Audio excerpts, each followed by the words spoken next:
just to get a dead straight line. In Adelaide, South Australia, heavy haulage expert Mark Cromwell knows a thing or two about pressure.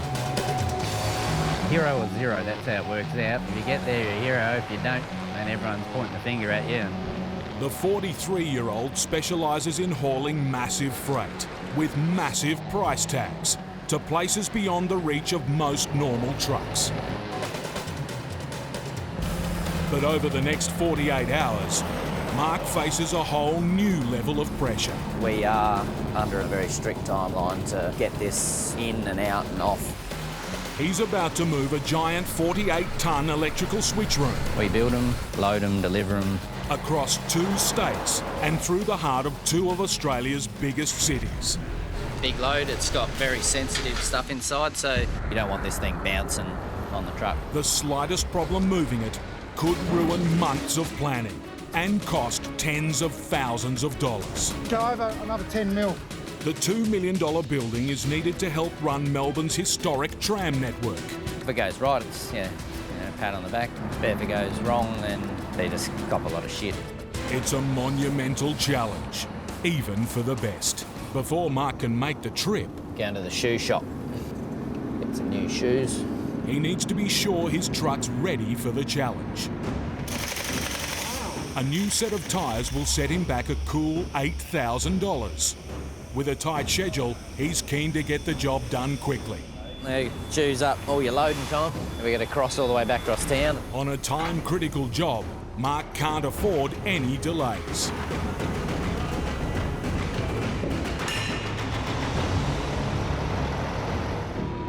The loading yard, where Mark's monster freight lies. The 48-tonne electrical switchroom has been built as 2 separate units.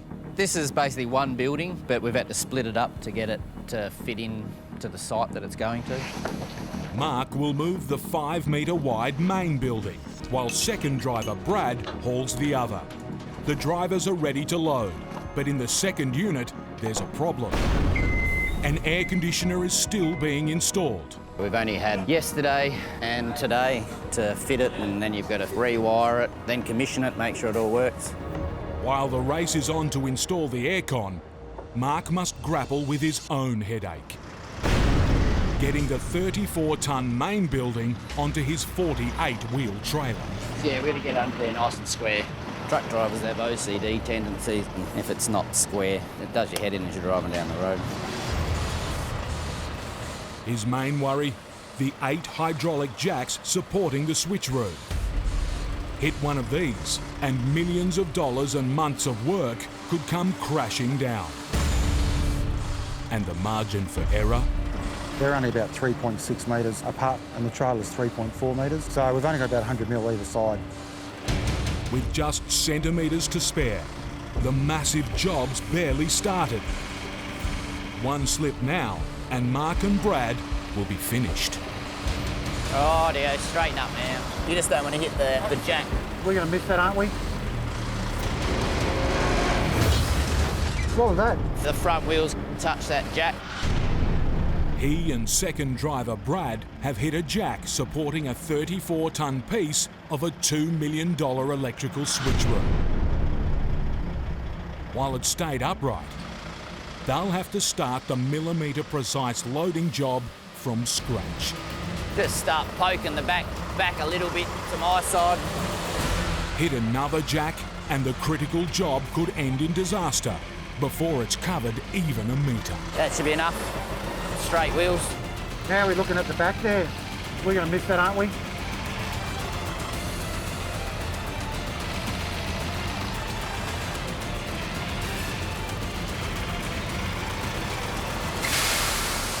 Finally, 550 on the knock.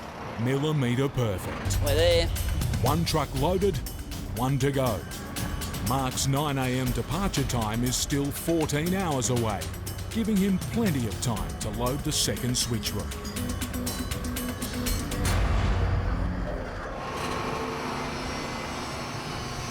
Next morning, Mark and Brad are ready to load, but the second switchroom isn't. What have we got? Nearly 8:45 and we haven't got the other building finished just yet. Electricians are still hard at work. They got to label everything. There's thousands of wires in there. Loading can't begin until they're finished. Missing his 9 a.m. deadline is a serious blow for Mark and the whole operation. But there's strict limits on when their oversized trucks are allowed on the road. If he doesn't get out of here by 2 o'clock, he misses the curfew, because then at 3 o'clock he's not allowed to be in the city limits. Miss their curfew and any chance of making Melbourne in time will be gone. Never goes to exact plan, because you're relying on others. With fortunes and their futures on the line, all Mark and Brad can do is wait. He's got 2 hours. 2 hours doesn't take long to go. Brad's running out of time. He doesn't get out of here by 2 o'clock. He misses the curfew. He'll be sitting here till 6 o'clock tonight. It's an agonising wait for work to finish on the second part of the 48-tonne switchroom. Now it's past 1 o'clock and now the squeeze is on. But then, a very welcome sight. The brand new building is ready. Drop it! Yep. That's straight. Good to come out. At long last, the boys can roll out on the 730-kilometre run to Melbourne. But they're 5 hours behind schedule. Any more delays could be terminal. As they roll into Adelaide, the next challenge is 3 railway crossings. In oversized rigs, Mark and Brad aren't allowed to cross them without a rail escort. You have to be escorted through the crossings, and they've got to do all the communication, just in case you get stuck on the train line. If the escort's not at the crossing, the boys will be stranded. You can do everything right, but people let you down. At the first crossing, good news. Their escort vehicle's waiting. Off we go. 1 crossing down, 2 to go. But at the next, there's a mystery delay, pushing Mark's schedule and his blood pressure. You'd think he'd see us in the mirrors and then maybe get on the radio, and then we'd just be able to keep everything rolling. Oh my Lord. Oh, there we go. All right, are we? There's 1 final crossing to go. But something's missing. The escort's nowhere to be found. Mark and Brad are stuck. Yeah, I got nowhere to get off the road. Adding to Mark's stress, his truck's 5 metres wide. It's blocking a major road. This is going to take forever. And rush hour's fast approaching. How the does he not get here?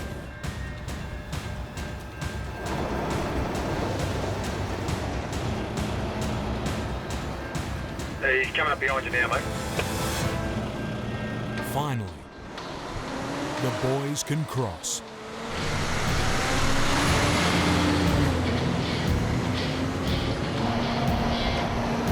At last, they can leave the city behind and hit the open road. The slow going through Adelaide has cost 2 more precious hours. And ahead, yet another headache is looming: the Murray River Bridge. Like the railway, Mark can't cross it without an escort. We've got to figure out what time we're going to get to Murray Bridge to cross the river, because we've got to book a copper police escort across the bridge. Only problem, the police may not be there when he arrives. Someone steals a car, then that gets priority, and we could just be sitting there. Then the sun goes down, then we can't go anywhere, so we're stuck. As an oversized truck, Mark must be off the road before dark. That's 3 hours away. If there's no officer waiting, Mark will lose even more precious driving time. Just ring him up now and book it for 6:30.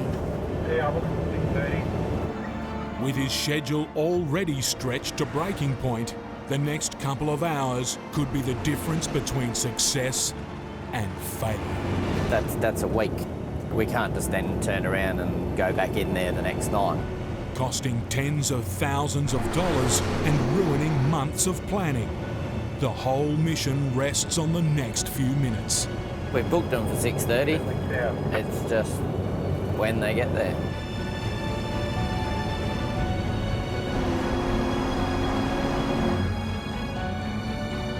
As Mark approaches the bridge, there's news. Yep, they're waiting for us. Wow. That is just fantastic. This is the first time this has ever happened that we've actually had an officer waiting for us. With help from the boys in blue, Mark's convoy can sail over Australia's longest river.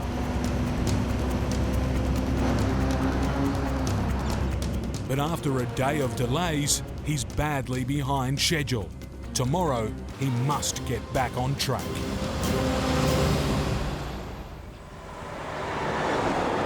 Next morning, the Victorian border is a welcome sight. But with Melbourne still 440 kilometres away, the valuable job's running out of time.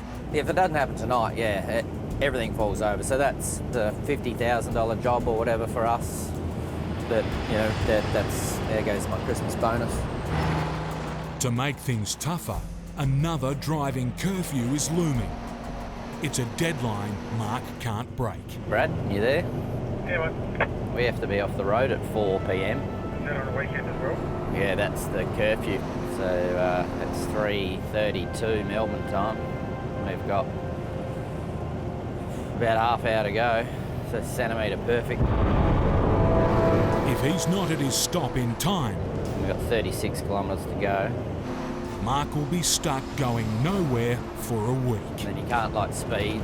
leaving his and his company's reputation in tatters. We can't afford any hold-ups now. And right on cue. It's starting to rain now. It's going to be a bit interesting. With just minutes to go, 50 tonnes and millions of dollars of pressure rests on Mark's shoulders.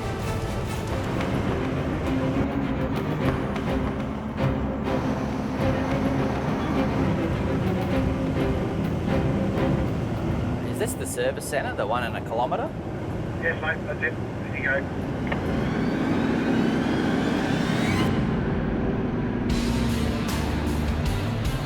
Oh well, we just made it. While one major challenge is behind him, the next is monumental. In 9 hours' time, Mark and Brad are scheduled to take the switchroom on the last leg of its journey into the beating heart of a city of 4.5 million people. 1 o'clock in the morning on a Saturday night, anything could happen. It's the only time the massive load is allowed on cramped city streets. But as they prep the trucks to roll out, trouble's rolling in. Looking at those trees though, that might be a bit windy for the cranes, I think. If bad weather hits, it could blow away any chance of craning the massive switchroom off their trucks, leaving the $50,000 job facing huge delays. Got that feeling we could be parked here for a week. As night falls, weather worries are building. I know, I want to bring up one now, but it's going to get canned. And at the job site, radio silence. Another dance, man. One of the biggest runs of his career is less than an hour away.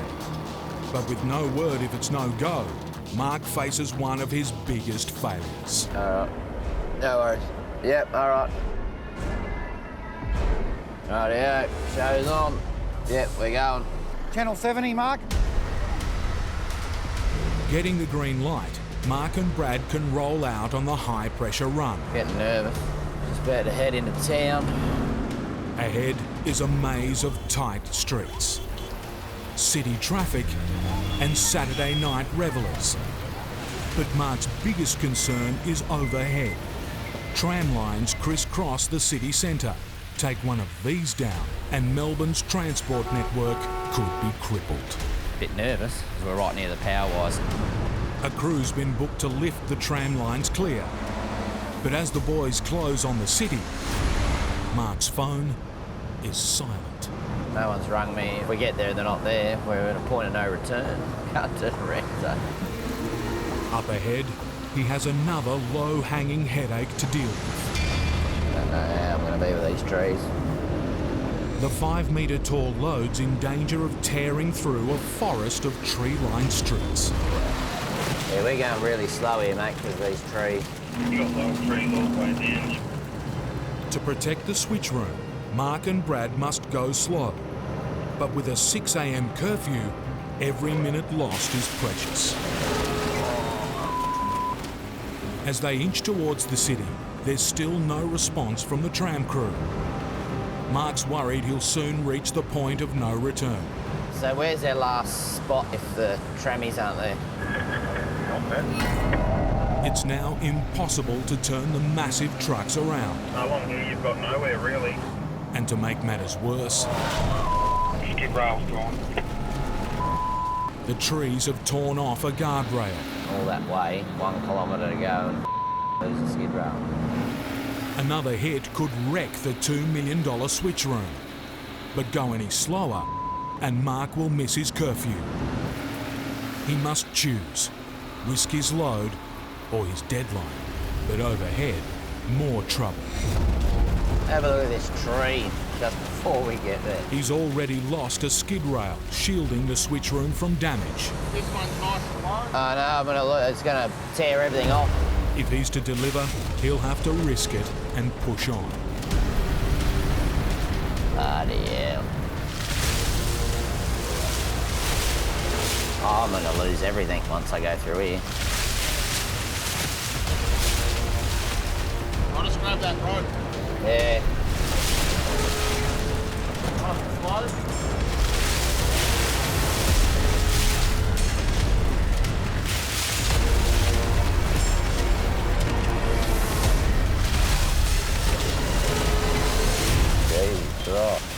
Finally, the trees are behind him. And ahead, good news. And the tram guys with you. Oh, thank God.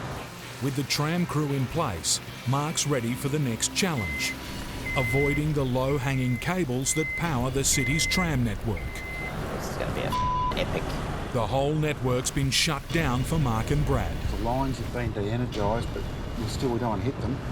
And adding to the pressure, When I spoke to them, I said it was the last time you had a load down here, and they just said, no, we've never had a load this high down here. Right, yeah, I'm going. a single mistake could cripple the city's tram network. Mark needs to keep one eye on the tram crew and the other on his front pilot. Where's my front pilot going? Am I going left here? Mark's missed the turn. So you're going left, mate?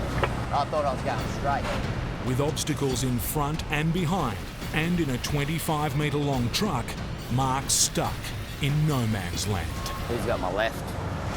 To get out, he'll have to make the mother of all three-point turns, or he'll bring the heart of the city to a grinding halt. You've got another metre, Mark, before you get hold them out there. In a rig twice the length of a bus, it's a manoeuvre that will test his skills to the limit. Stuck all on that railing.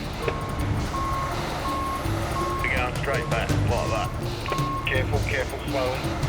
Skid rails are looking good. Good on the fleet. Right up here. No, you're right. Watch your back there, Matty.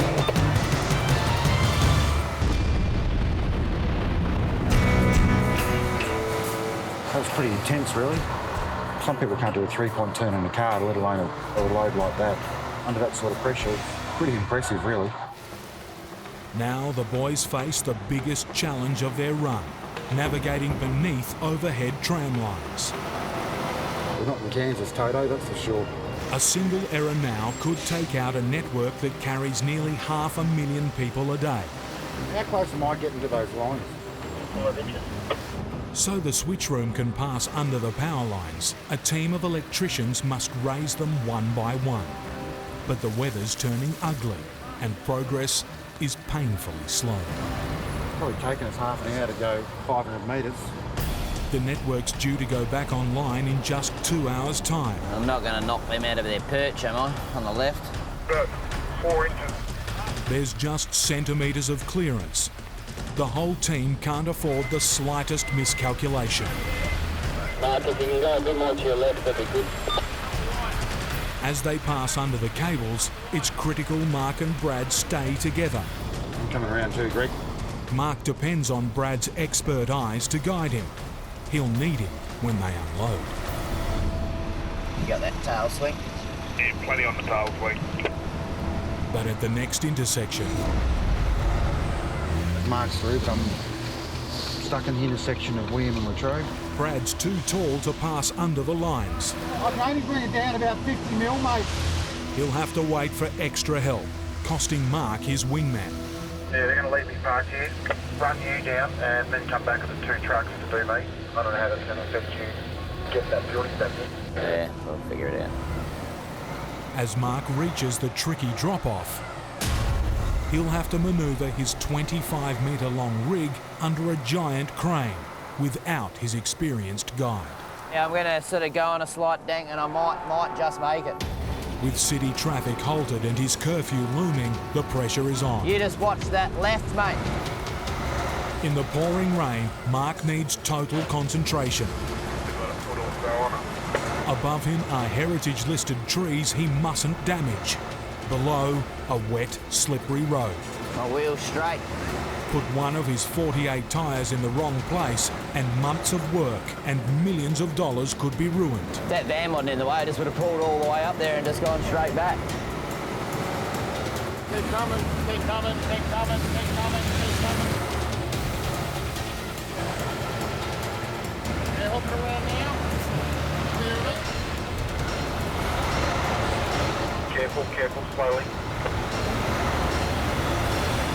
Stop here. Mark's done it. Just as Brad arrives. Finally made it. Looks like he's unloaded. Lucky Mark. Keep it going. Time for Mark to be wingman. Yeah, that'll do. With the second unit delivered, the boys can finally relax. 20 past 4 and we got it here in the end. We just had to split up and change the plan a little bit and on the run. Everyone just jumped in and it's there. Over 2 days of sky-high pressure Oh my Lord. and low-down deadlines, We have to be off the road at 4 p.m. Mark and Brad have hauled their prize freight through 2 cities I going left here. Keep going left, mate. and survived a wild night on the town. Pretty excited now. Been a good trip.